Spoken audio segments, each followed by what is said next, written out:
Queridos, vamos abrir a palavra do Senhor na carta do apóstolo Paulo, a primeira carta do apóstolo Paulo aos Tessalonicenses.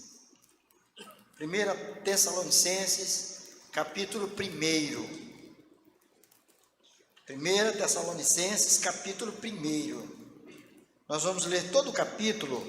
Não se assuste, ele é pequeno, são apenas 10 versos. 10 versos. Nós lemos hoje esse mesmo texto pela manhã. Nós dissemos que estávamos debruçados sobre esse texto, passamos essa semana olhando, meditando, revendo, lendo várias vezes, e o Senhor enchendo o coração de tanta bênção, de tanta coisa maravilhosa. E eu disse, meu Deus, que texto tão rico, como explicar isso aos meus irmãos, como poder expor este texto, essa palavra aos meus irmãos, de tal maneira que eles sejam edificados, especialmente considerando que esse mês é o mês de aniversário da nossa igreja, um mês em que nós devemos parar não só para comemorar o nosso 11º aniversário como igreja, uma igreja que Deus tem claramente abençoado, né? Mas é um tempo também para que a gente possa refletir sobre as nossas vidas, sobre o que temos feito, a maneira com que temos lidado com as coisas de Deus, né? É hora de refazer as nossas forças, de enfrentar as lutas da vida e continuar sendo um instrumento nas mãos do Senhor. E eu então, depois de meditar aqui, o Senhor falando no meu coração, pela palavra, então vamos dividir em 2 partes, uma pela manhã, no culto matutino, e outra aqui à noite.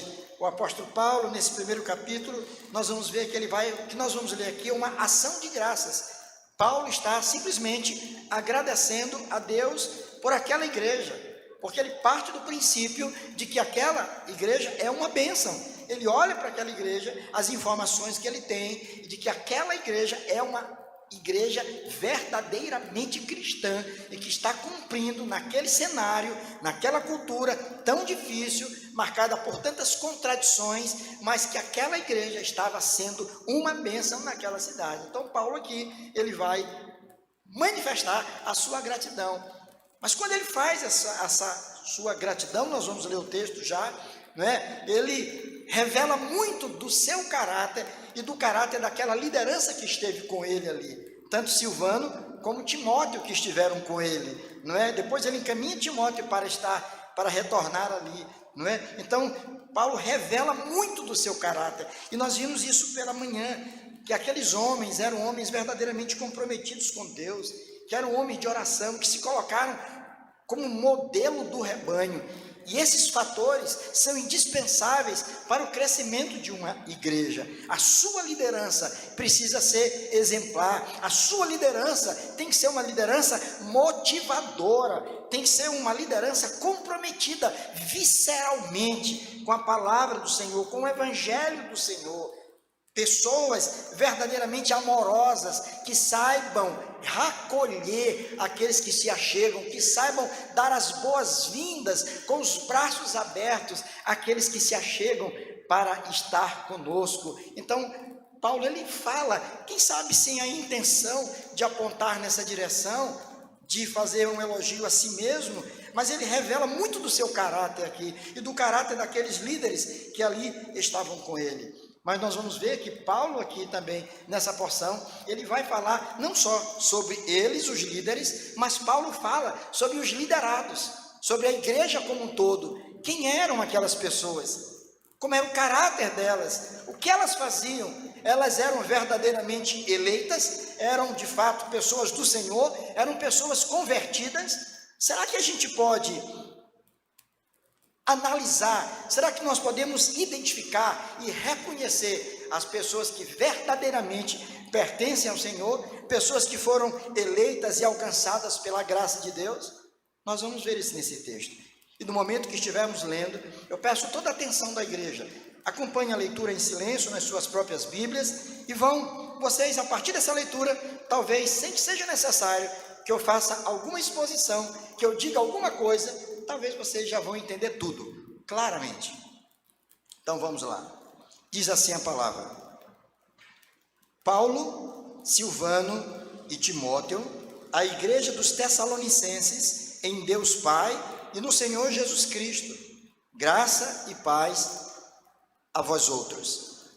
Damos sempre graças a Deus por todos vós, mencionando-vos em nossas orações e sem cessar, recordando-nos diante do nosso Deus e Pai, da operosidade da vossa fé, da abnegação do vosso amor e da firmeza da vossa esperança em nosso Senhor Jesus Cristo, reconhecendo, irmãos amados de Deus, a vossa eleição, porque o nosso evangelho não chegou até vós tão somente em palavra, mas sobretudo em poder, no Espírito Santo e em plena convicção, assim como sabeis ter sido o nosso procedimento entre vós e por amor de vós.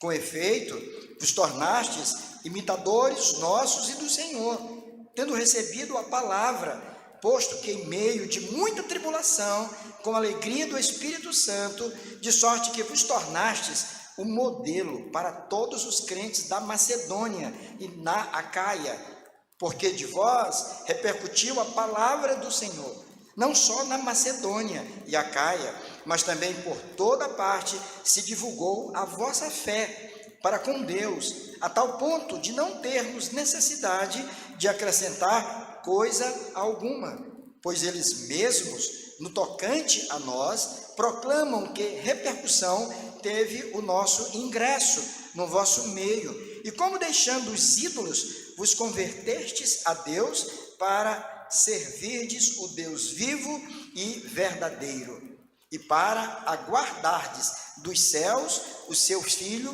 a quem ele ressuscitou dentre os mortos, Jesus, que nos livra da ira vindoura. Entenderam? Ficou claro?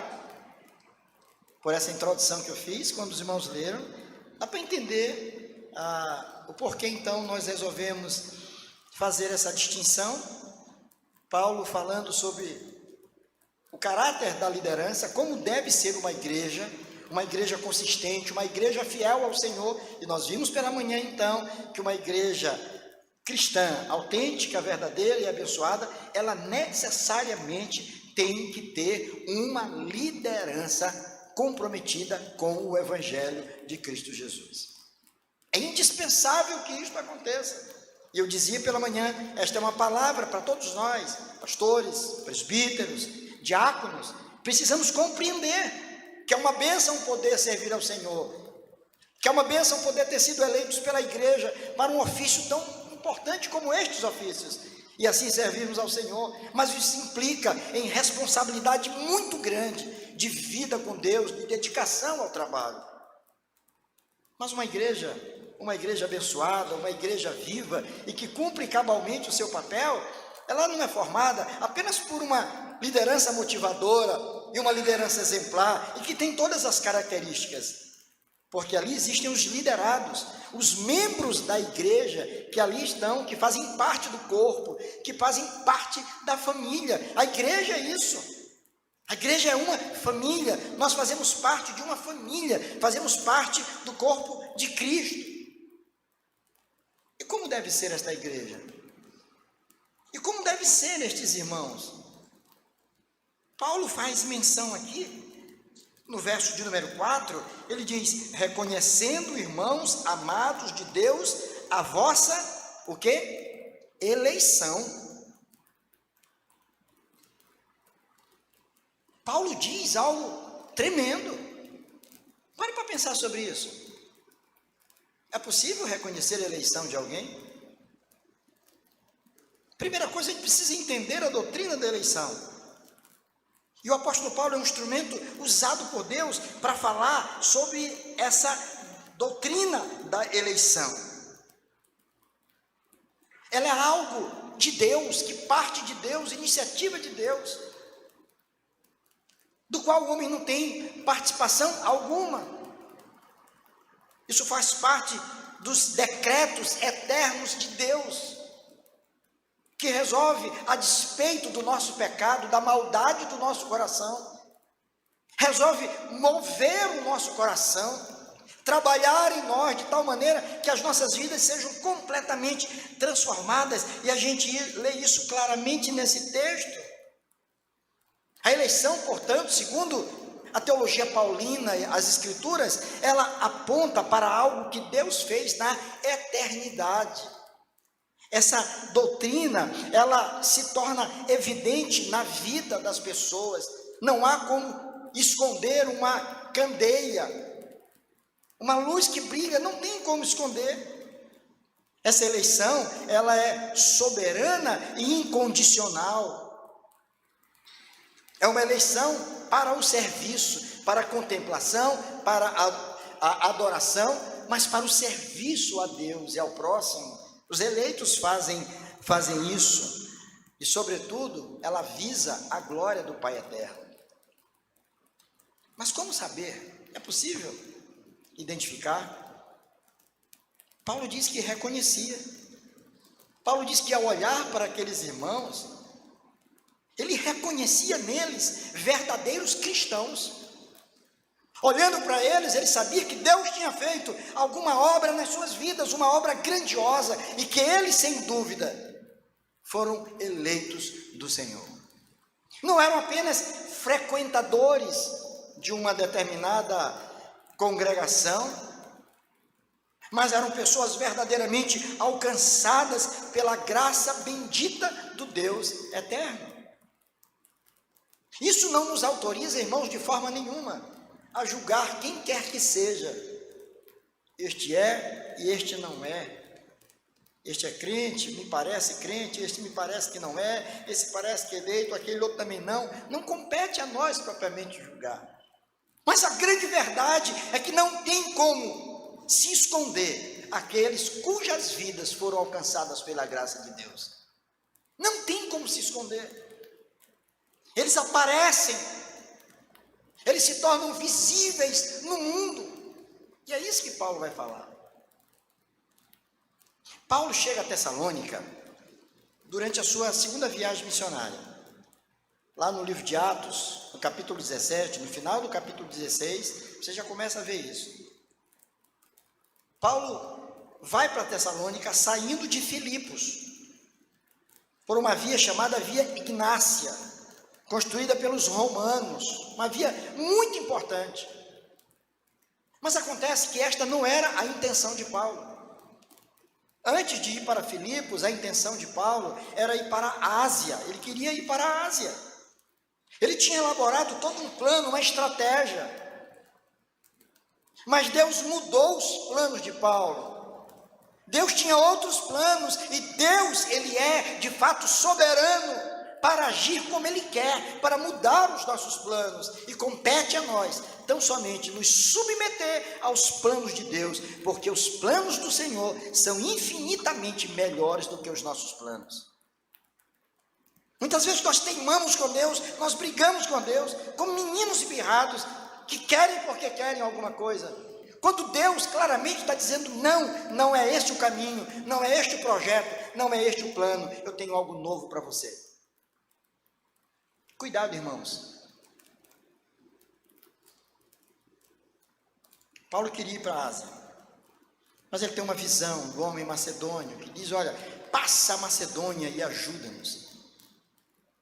E Paulo não teve dificuldade de rasgar o seu projeto. Ele disse, olha, esse aqui é meu projeto. Tracei, passei noites acordado pensando como seria. Está rasgado, pronto. Eu vou abraçar o projeto de Deus, Ele está me mandando em outra direção. Passa a Macedônia, vai para a Macedônia. E ele chegou ali na região de Filipos. Que coisa maravilhosa aconteceu em Filipos, e nós já pregamos aqui em Filipos. Que bênção, que bênção. As conversões que aconteceram ali, de forma extraordinária, uma igreja forte, uma igreja viva, nasceu ali em Filipos. Mas ali Paulo sofreu também perseguições, e ele teve que sair de lá, e ele sai, exatamente na direção de Tessalônica. Tessalônica era uma cidade importante, a capital da Macedônia. Era uma cidade, à época, que contava com muita gente, quase 200 mil habitantes. Era muita gente, era uma cidade próspera. mas uma cidade fortemente marcada por uma cultura pagã, uma cultura grega pagã, e politicamente era dominada por um governo despótico, que era o governo romano. Olha a situação deles. Roma dominando politicamente e culturalmente os gregos, com seu paganismo, com a sua enorme quantidade de deuses, de ídolos, com a prepotência dos pensadores, dos filósofos. Os irmãos sabem que a filosofia nasceu exatamente ali, na região da Jônia. Quando os primeiros pensadores deixaram de pautar as suas vidas e o entendimento de toda a realidade, por conta da teogonia, das explicações que vinham pela existência dos deuses, começaram a questionar, e os primeiros filósofos fizeram exatamente isso, chamados de naturalistas, procuraram um princípio comum a todas as coisas, e o pensamento e a racionalidade humana começou a entrar em ação. E agora, esses homens se tornaram soberbos, muitos deles, porque achavam que tinham explicação para todas as coisas. E Paulo chega em Tessalônica encontrando exatamente esse cenário, extremamente comprometido, um cenário cultural paganizado, um cenário político controverso, dominado por imperadores megalomaníacos, espiritualmente um povo morto nos seus delitos e pecados, Mas ali estava Paulo, aceitando um desafio, não amedrontado com as ameaças que sofreu em Filipos. Ele chega em Tessalônica, e bastou 3 semanas, irmãos, 3 sábados nas sinagogas, o local onde os judeus se reuniam para prestar culto, porque ali também, apesar de tudo, havia também sinagoga. Os judeus que estavam presentes, eles cultuavam a Deus da forma do entendimento deles. E Paulo chega lá, e Paulo aproveita as sinagogas, Paulo vai às sinagogas, Paulo enfrenta os judeus, e começa a falar para ele de Jesus, porque a mensagem de Paulo, o foco da mensagem de Paulo, o núcleo da mensagem de Paulo era Jesus Cristo, o Filho de Deus, o Deus conosco. Isso para nós é muito bonito, isso para nós é perfeitamente compreensível, isto é lógico para nós. Mas para um judeu, isso beirava uma heresia muito grande. Eles ainda estavam na expectativa da vida do Messias que tivesse o formato de Moisés, que arrancou o povo de Israel do Egito, um líder forte, destemido, e que derrubasse os inimigos, e que visse os seus inimigos mortos, todos mortos. Eles esperavam isso, mas o Messias veio, um caráter amoroso, manso, ensinando o amor, se apresentando como o próprio Deus encarnado. Quem vê a mim, vê o Pai, ele disse. Foi por conta dessas suas afirmações que ele foi crucificado. E Paulo estava apresentando aquela sociedade pagã e aqueles judeus, aquele que poderia ser um fracasso. Eu estou aqui falando em nome daquele que morreu, que foi sepultado, mas que ao 3º dia ressurgiu para a glória do Deus Pai. É no nome dele que eu falo. Ele está vivo, e estando vivo, ele opera nas vidas, transformando. Era essa mensagem de Paulo. 3 sábados se passaram, 3. E a Bíblia diz que muitas pessoas se converteram ao Senhor. Deus operou na vida das pessoas. Vimos hoje pela manhã que Paulo não confiava na sua retórica. Paulo não confiava no seu poder interpretativo das Escrituras. Paulo não confiava na sua força como líder que era. Paulo dependia totalmente de Deus. Ao abrir da sua boca, a palavra do Senhor era proferida com graça, com poder, e assim os corações eram conquistados. Deus estava operando, e assim que Deus fazia, e assim que Deus faz ainda hoje. Uma igreja nasceu ali, 3 semanas, menos de um mês. Muitos cristãos, muitos homens professaram a fé cristã, muitos judeus abandonaram o judaísmo, entenderam que aquelas figuras lá do passado, do próprio tabernáculo, eram figuras daquilo que estava para acontecer, eram sombras daquilo que estavam para vir, que Jesus estava ali presente diante deles. Paulo estava anunciando Jesus, falando que Jesus era o cumprimento de tudo aquilo. Muitos se converteram, muitos filósofos pagãos, muitos supostos intelectuais entregaram as suas vidas a Jesus porque reconheceram as suas limitações. Muitos romanos que ali estavam também foram alcançados pela graça de Deus, mostrando que o rei não era César, que o rei não era o imperador, mas que o rei era Jesus, que ele era o Senhor dos senhores. Ali estava a igreja, pessoas que fizeram parte daquela comunidade. Mas que gente era aquela? Paulo estava em Corinto, e agora Paulo, não podendo chegar até lá, foi impedido. Diz que houve Satanás o impediu de chegar ali, e ele manda Timóteo, e ele vai lá, e ele confere as coisas que estavam acontecendo.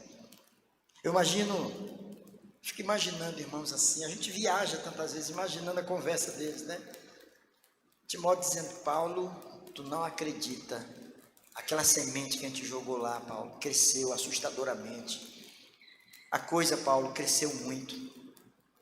O Senhor abençoou Paulo, valeu a pena todo o sacrifício, Paulo, valeu a pena todo o trabalho, todo o sofrimento, Paulo. Aquelas pessoas que se converteram estão lá ainda hoje, Paulo, servindo a Deus, adorando o Senhor. Eu participei do culto com eles, eles estavam felizes, louvando a Deus, ouvindo a palavra, e muitas outras pessoas se juntaram a elas. A igreja é uma bênção, Paulo, a igreja é uma bênção, está cumprindo o seu papel. Em todo lugar, na extensão da Macedônia, da Acaia, se ouve o testemunho deles. As pessoas falam. Vocês já ouviram falar dos irmãos de Tessalônica, da igreja de Tessalônica? Que igreja abençoada, que povo maravilhoso, que igreja é essa? Era uma luz que estava brilhando, e todas as pessoas agora estavam reconhecendo que o Senhor fazia parte daquela igreja que ele estava ali. Irmãos, quando eu medito sobre isso, penso sobre isso, aí vem no meu coração um só desejo. Qual é o desejo? É que a igreja presbiteriana do Calhau seja assim, para a glória de Deus.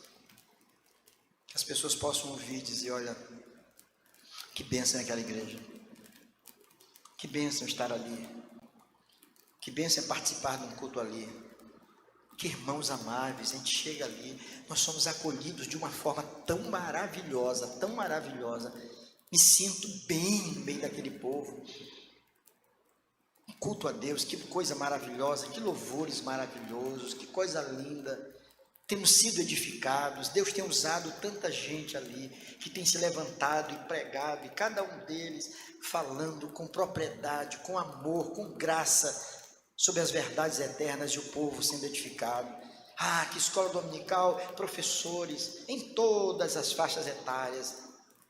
Os meus filhos têm aprendido, os meus jovens estão crescendo, os adultos estão sendo edificados, Deus tem feito maravilhas. Que coisa maravilhosa, a igreja com uma visão missionária, plantando igrejas em outros locais, igrejas preocupadas com ação social, estendendo as mãos para aqueles que são carentes, desfavorecidos, uma igreja preocupada com isso também. Irmãos, como eu anseio por isso, por ver todos esses espaços lotados, aqui embaixo, lá na galeria, tudo tomado de pessoas querendo louvar a Deus, ouvir a palavra do Senhor, e dizer as coisas que nós já dissemos tantas vezes. Lembro-me ainda, alguns anos atrás, na igreja que eu pastoreava, e o espaço pequeno, e enchendo. E eu dizia, esse é um santo problema. É um santo problema, não tem mais onde botar. Pessoas estão procurando ao Senhor, pessoas querem ouvir a palavra de Deus. Eu oro muito porque esse problema aconteça aqui. Que os irmãos corram cedo para poder encontrar um lugarzinho para sentar. Se eu chegar na hora, já vou chegar atrasado. Que eu quero participar até do ensaio do louvor, porque só ali eu já sou edificado.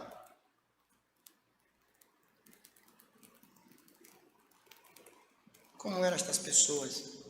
Por que essa igreja era assim? Não era só por causa dos seus líderes, não. É por conta daquele povo. Ao ponto de Paulo dizer, eu reconheço a eleição deles. Timóteo disse, não, aquele povo é crente mesmo, não tem como negar. Aquela igreja formada por gente crente. Aquela igreja formada por pessoas que tiveram um encontro com Jesus. Aquela igreja formada por homens cujas vidas foram alcançadas pela graça de Deus. Eu testemunhei isso. E todo mundo, em todo lugar, na Macedônia, na Acaia, todo mundo diz isso. Como eram estes crentes? Está tão claro aí. 3 características fundamentais deles. A primeira delas, a operosidade da fé. Está claro lá? A operosidade da fé. Operosidade da fé. Está aqui no verso 2. Damos sempre graças a Deus por todos vós, mencionando-vos em nossa oração, e sem cessar, verso 3, recordando-vos diante do nosso Deus e Pai, da operosidade da vossa fé. Operosidade da vossa fé. Matthew Henry, que é um escritor que eu gosto muito de consultar, um homem de Deus do passado, ele disse algo muito interessante. Ele disse, onde quer que exista uma fé verdadeira, olha só, onde quer que exista uma fé verdadeira, encontraremos obra, pois a fé sem obras é morta. É o que está lá em Tiago, no capítulo 2, verso 14. Onde se encontra uma fé verdadeira, naturalmente ou consequentemente, nós vamos encontrar obra. É uma fé operante. A operosidade da fé em Deus. E é isso, irmãos, faz cair por terra aquela ideia, que não é bíblica, de que a fé é uma coisa muito subjetiva. E as pessoas dizem, eu tenho fé, eu tenho muita fé, né? Tem pessoas que batem no peito, viram os olhos, levantam as mãos e dizem, eu tenho muita fé, eu sou um homem de fé. Mas que fé?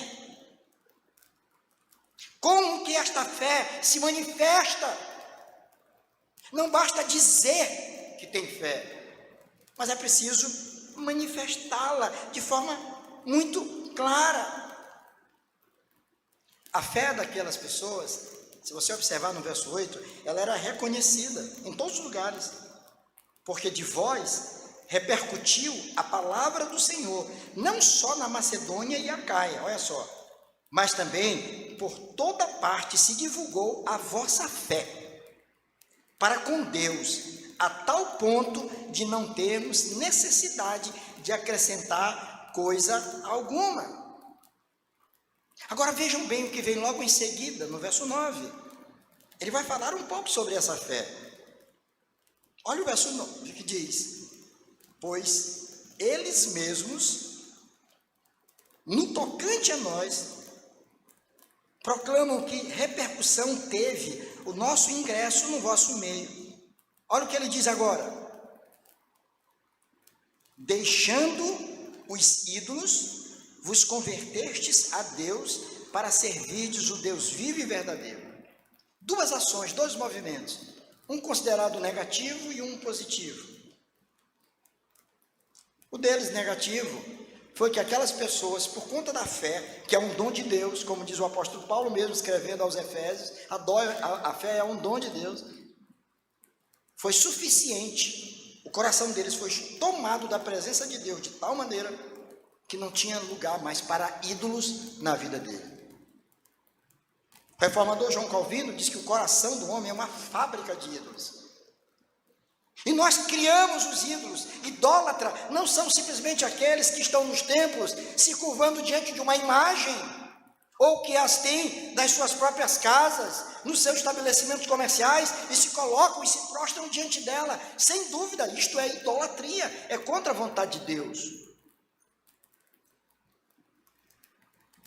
Mas nós, queridos, muitas vezes alimentamos, sustentamos ídolos dentro do nosso próprio coração. Nosso coração fabrica ídolos, inventa ídolos a cada dia.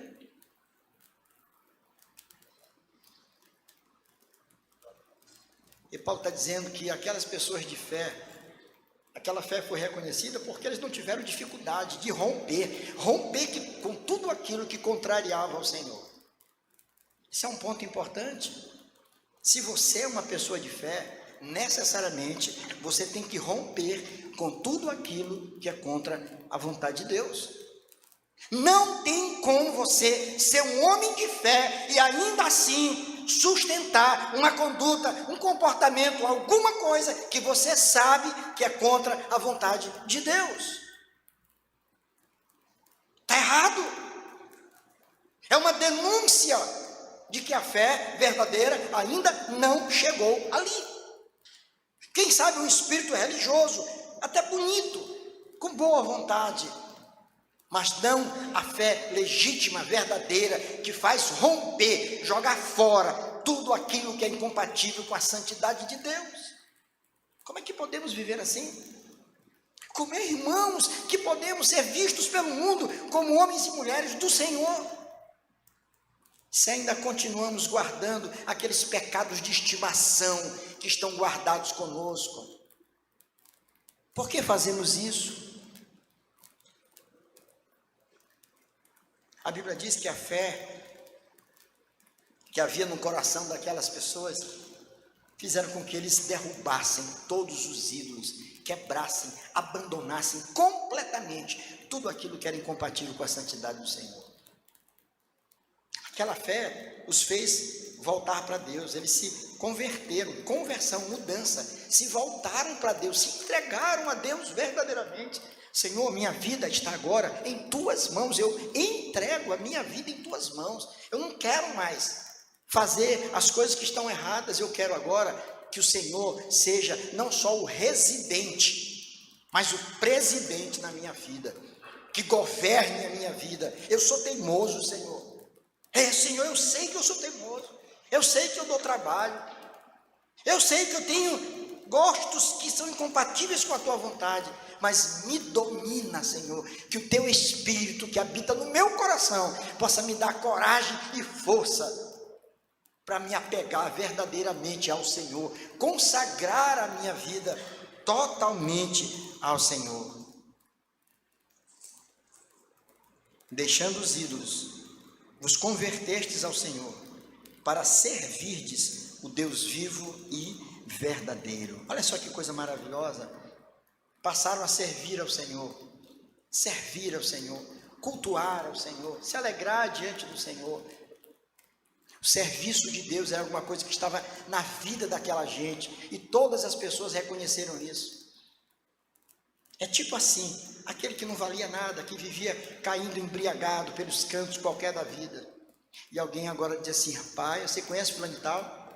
Meu amigo, o homem mudou de vida, o homem mudou completamente, nem parece mais a mesma pessoa, a fisionomia dele mudou totalmente, é um novo homem, é uma nova mulher.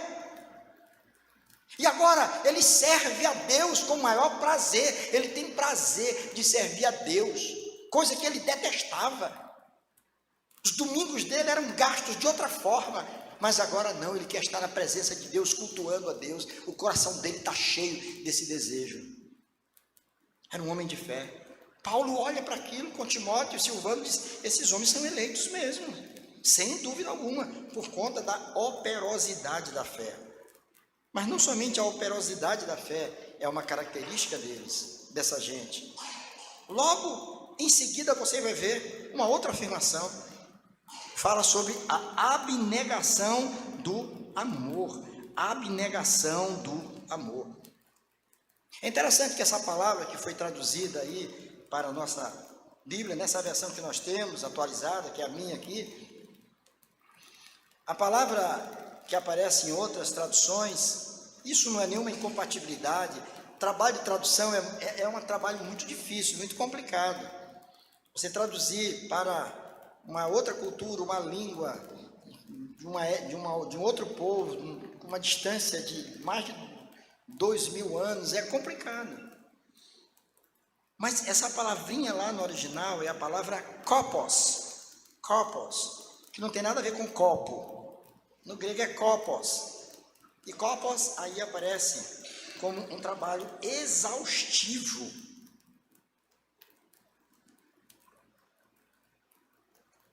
Abnegação significa um trabalho que nós realizamos desinteressadamente. É alguma coisa que a gente faz desinteressadamente. Você é abnegado. A ideia da abnegação é a ideia de alguma coisa que você faz para outra com sacrifício próprio, sem esperar nada em troca. Já viu quando você faz favor para alguém, depois a pessoa diz, puxa, mas ele nem me agradeceu, nem disse valeu, nem botou o dedão assim, não disse nada. É assim mesmo, as pessoas são assim, a pessoa esperava elogio, ela esperava reconhecimento, ela esperava um prêmio, um troféu, que alguém dissesse, olha, que beleza, que grande criatura, me fez um grande favor, dizer para todo mundo. O amor abnegado nos leva a atender ao nosso próximo, a amar o próximo. E a palavra lá é derivada de ágape, que é amor sacrificial. É você se dedicar a outra pessoa como Deus em Cristo se dedicou a nós. É projetar o amor de Deus. É fazer com que o amor de Deus, habitando em nós, faça com que nós possamos nos entregar à prática do bem do nosso próximo, sem esperar nada em troca. Sem esperar absolutamente nada em troca, nem um muito obrigado. Aquela gente era assim. Eles aprenderam a linguagem do amor. De um amor verdadeiro, que não é um mero sentimento. Na nossa cultura, amor não passa de sentimento. Eu amo fulano de tal, porque ele me trata tão bem. É tão fácil, né? É fácil, é bom demais, irmã Fernanda, carinhoso, bacana.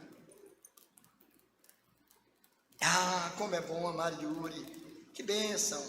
Um irmão que está sempre de sorriso nos lábios. Amar o Tiago, eita coisa boa, está sempre jogando a gente para cima. Agora, ame aquele que você acha que não gosta de você. Aquele que nunca te deu um sorriso, que nunca te fez um elogio.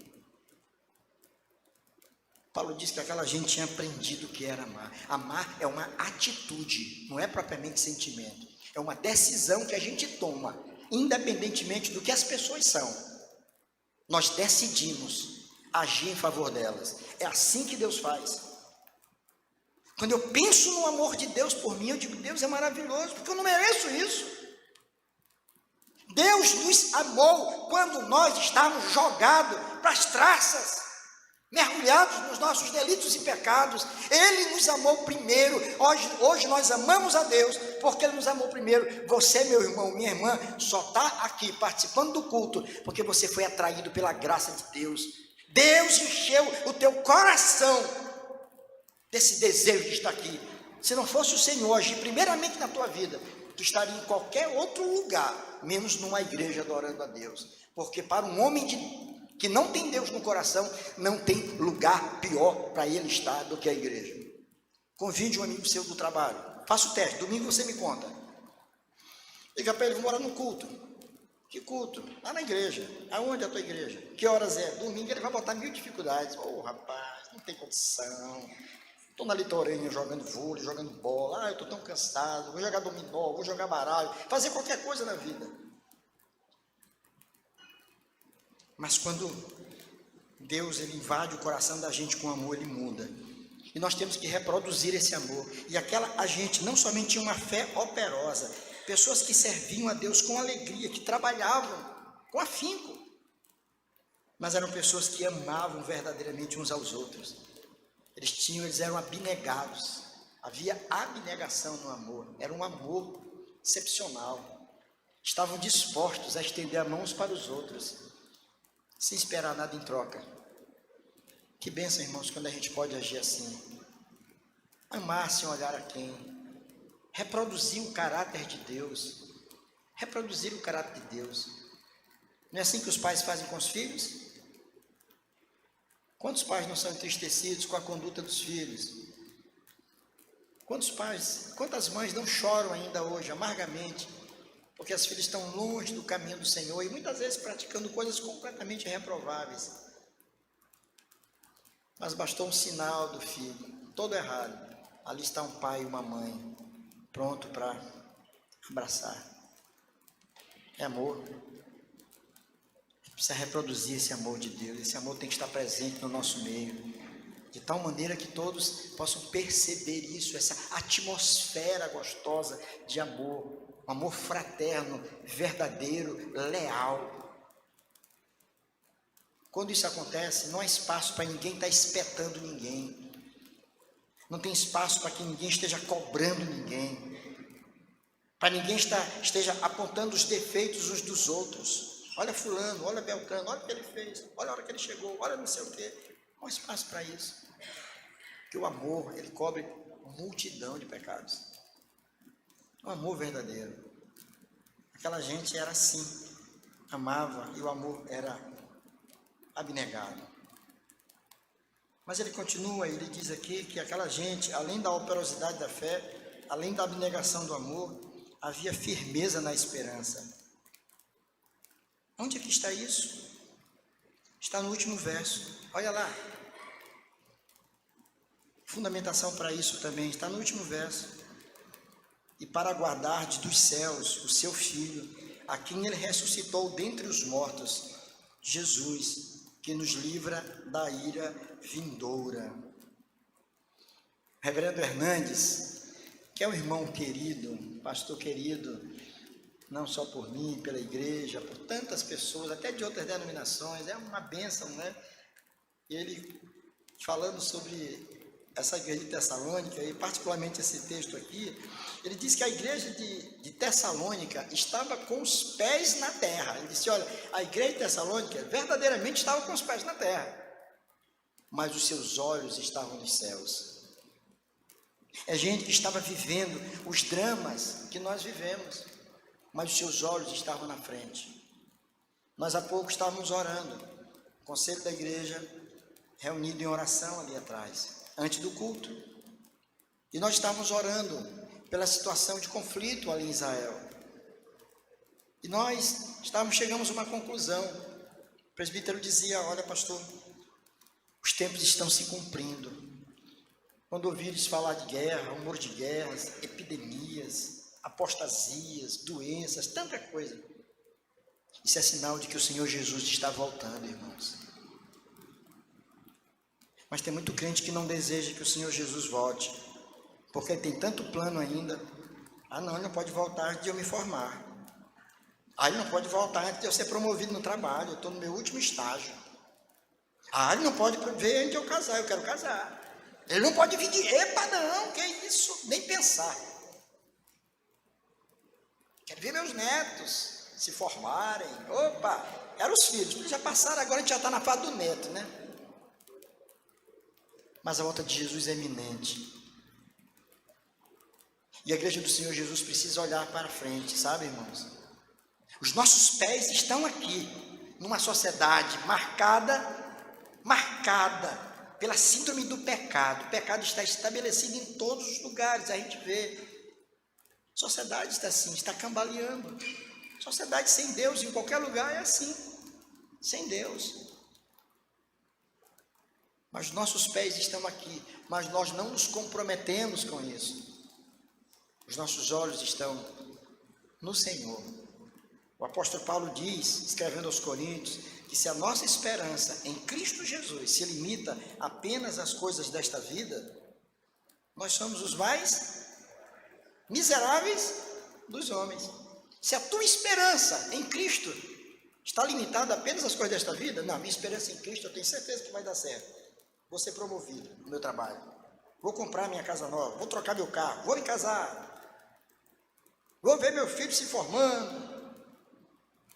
Se a tua esperança está limitada somente a estas coisas desta vida, deixa eu te dizer uma coisa, não é uma boa notícia não. Isso é miserável. Não sou eu que estou dizendo, é a Bíblia.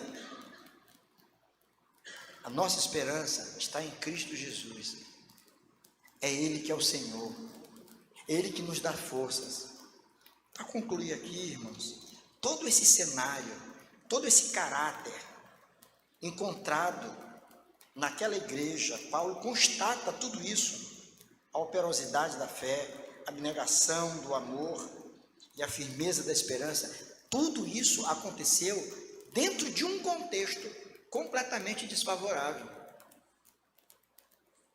A gente falando assim, parece que tudo estava indo às mil maravilhas, que lá em Tessalônica, sabe, estava tudo bom. Estava não. Eles estavam sofrendo tribulação, perseguição, estava acontecendo tudo isso. Paulo teve que sair de lá correndo. A despeito dos problemas, a despeito das tribulações, a despeito de todas as situações constrangedoras pelas quais aqueles irmãos estavam passando, mas apesar de tudo isso, havia operosidade da fé.